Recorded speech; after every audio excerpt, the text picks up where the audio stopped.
Fala pessoal, sejam bem-vindos ao Alívio Comics. Meu nome é Douglas e hoje eu vou mostrar para vocês 7 formas que eu uso para fazer críticas de quadrinhos. De forma alguma eu quero dar a entender de que esses critérios são os únicos critérios que podem ser usados para uma crítica, tem muitos mais. Então eu vou fazer 2 vídeos aqui para vocês. O primeiro de hoje focado no roteiro dos quadrinhos, para ver alguns critérios que a gente usa para decidir se um quadrinho é forte ou se um quadrinho não é tão forte. Primeiro desses critérios, a gente fala muito de coesão em análise literária, e a coesão, ela normalmente é uma forma de você ligar as suas ideias de uma forma mais estrutural na língua. Nos quadrinhos, a gente tem que expandir um pouco essa ideia, e pensar na coesão como um todo, ligando todos os balões, sejam eles balões de fala, sejam eles balões de recordatário. Então, como que é feito o encadeamento linguístico dentro do quadrinho. Muitas vezes você também pode acabar encontrando problemas em que a ideia de um balão não parece ligar direito com a ideia do próximo balão, então são coisas para ficar atento. O segundo item que eu uso muito é de coerência, e aí entra o aspecto de encadeamento de ideias de uma forma harmônica, não mais focando tanto na língua e na estrutura do roteiro, mas sim se a gente tem uma ideia causando uma próxima ideia, que é consequência da ideia anterior. A gente tem histórias que vão e voltam, a gente tem histórias que são naturalmente mais confusas, que usam isso como um elemento para se contar a história, tá? Mas a história precisa ser entendível. Também no mundo dos quadrinhos, é importante pensar que coerência tem a ver com a construção dos personagens ao longo dos tempos. Então a gente está falando de uma história do Homem-Aranha, a gente espera algumas características específicas de comportamento, de língua, ações, que são inerentes ao personagem. Vamos lá então. O terceiro item é um recurso narrativo que eu gosto muito. Ele é conhecido como in medias res. O que significa isso em termos de roteiro? O in medias res nada mais é do que uma história que já começa no meio. Então você não vai começar a história do início, explicar quem são os personagens, explicar quem é o pai, mãe, a família. A gente começa a história já no meio, e aí através de outros recursos narrativos como flashbacks, conversas entre personagens. Nos quadrinhos a gente ainda tem o uso da arte para fazer esses flashbacks, então muitas vezes a gente nem precisa de balão. Com as sequências de painéis a gente consegue entender o que aconteceu antes daquele início da história que já é no meio, e a gente tem todas as informações que a gente precisa. Por que isso é um recurso interessante? A gente vê muitas séries de TV fazendo isso, The Walking Dead fez isso, Breaking Bad fez isso, e é um recurso que prende o telespectador, o leitor de quadrinhos, porque você já começa numa situação de tensão, você já começa numa situação de clímax da obra. Vamos lá, o quarto elemento então, ritmo. Tá? Ritmo de uma HQ, ele vai mudando dependendo das tendências de escrita da época. Se vocês forem pegar, por exemplo, uma HQ da Era de Ouro dos quadrinhos, lá de 1938 até mais ou menos 1956, vocês vão ver que elas tinham muitos balões de recordatário, elas precisavam explicar a ação de um personagem, elas precisavam necessariamente explicar o que o personagem estava pensando. Hoje em dia não. Hoje em dia a gente está com uma narrativa um pouco mais limpa, no sentido de que muitas coisas ficam subentendidas, muitas coisas ficam implícitas, e aí a gente tem uma narrativa que tem um ritmo mais acelerado. A gente pode construir isso de várias formas novamente. Não é só o roteiro que é responsável por criar uma narrativa de ritmo acelerado ou uma narrativa de ritmo lento. Tá? A gente tem como acelerar uma narrativa com sequências rápidas de painéis sem muito texto. A gente tem como diminuir a velocidade de uma narrativa em um momento que a gente quer dar mais ênfase para uma construção psicológica.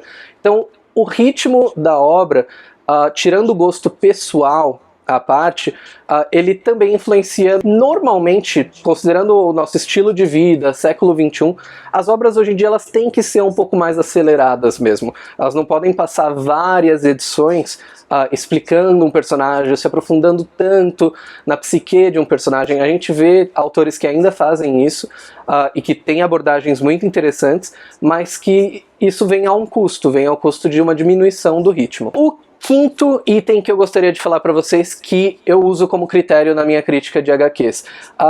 Existe uma falácia, existe uma inverdade, que é que toda HQ precisa ter um início, meio e fim. Isso é o que a gente ouve desde épocas da escola, da faculdade, de que todo texto que a gente produz precisa ter uma introdução, um desenvolvimento e uma conclusão.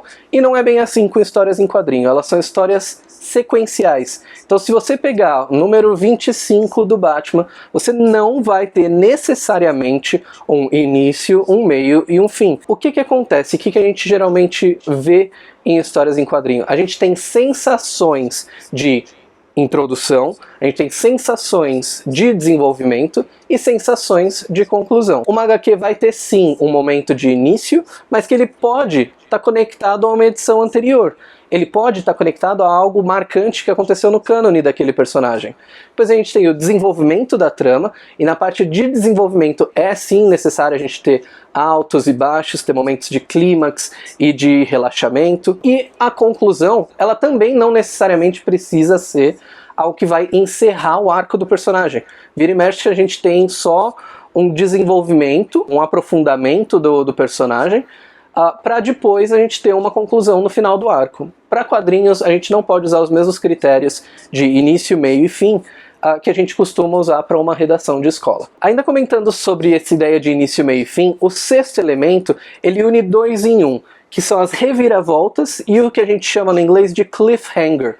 O que é isso? As reviravoltas vocês provavelmente já ouviram falar. A gente tem histórias que estão com um determinado rumo narrativo e que do nada aquele personagem que você não esperava que fosse um vilão, ele se revela ser um vilão. Ou um personagem que você considerava que era cânone na história é morto, né? Game of Thrones. E é importante ter reviravoltas, porque são momentos em que você evita que a atenção do leitor esteja oscilando, esteja enfraquecendo, e você dá uma puxada violenta na atenção dele. Então é muito bacana quando a gente pega histórias com reviravoltas bem construídas. Já o oposto, quando a gente pega uma reviravolta que é clichê, que desde a primeira página a gente já espera que aquilo aconteça, a experiência pode ficar um pouco frustrante. A gente precisa tomar muito cuidado quando a gente vai analisar as reviravoltas de um quadrinho para ver se ela realmente surpreende, realmente arrebata o leitor de uma forma que deixa a experiência mais interessante. E o segundo que eu comentei que está nesse item 6 são os cliffhangers. A ideia é que você termina a história com algo muito arrebatador que desperta curiosidade no leitor para o próximo volume. Então não adianta de nada você estar lendo uma história que faz parte de uma sequência e chega no final dela e você não tem curiosidade para ver o próximo. O último elemento, número 7, é o uso de clichês e tropos. Eu vou deixar aqui na descrição do vídeo um site que eu gosto muito, que se chama TV Tropes. Ele basicamente é um concatenado de vários tropos que são recursos linguísticos muito clichê que histórias costumam usar. Vamos pensar em Harry Potter, por exemplo, só porque ele é um apanhado geral de vários tropos que viraram clássicos para a literatura infanto-juvenil e para os quadrinhos. Se a gente olhar para Harry Potter, a gente tem algumas figuras que são bem marcantes. A gente tem o velho sábio, que é um conselheiro, que é um amigo e que é uma figura de autoridade. No Dumbledore. Se a gente for pegar em outras obras, a gente também vai encontrar velhos, sábios, que são figuras de autoridade, que são amigos. Pode pegar o Gandalf no Senhor dos Anéis. Então a gente tem figuras que elas servem o mesmo propósito. A gente chama isso de tropo. Quanto aos clichês, nos quadrinhos, o constante uso de clichês acaba datando o quadrinho e a leitura se transforma num processo bem lento, bem... eu já sabia que isso ia acontecer, ou é óbvio que esse personagem ia ser dessa forma. Então a gente evita usar muitos clichês, e quando a gente pega uma HQ que é cheia desses clichês, é eventual, nosso olho começa a girar para dentro da cabeça. Gente, esses são só 7 dos critérios que a gente pode usar para fazer uma crítica de HQs. Tem muitos outros, a gente pode pensar em senso de humor, estruturas um pouco mais metalinguísticas, a gente pode pensar em quebra da quarta parede, tem muitas outras ferramentas que podem deixar a história muito interessante. Então, de forma alguma, pensem que esses 7 que eu falei são os únicos recursos, os únicos critérios para se analisar uma HQ. São só alguns que eu uso e eu achei que valia a pena compartilhar com vocês. Se vocês usam outros recursos para analisar a HQ, se outras coisas são mais importantes, deixa aqui nos comentários pra gente e vamos conversar sobre isso, beleza? É isso por hoje, gente. Muito obrigado por terem assistido até o fim. Deixa um like aqui embaixo, deixa um comentário e, se possível, se inscrevam no canal pra gente conseguir continuar trazendo outros conteúdos e outros vídeos assim pra você, beleza? Tchau, tchau!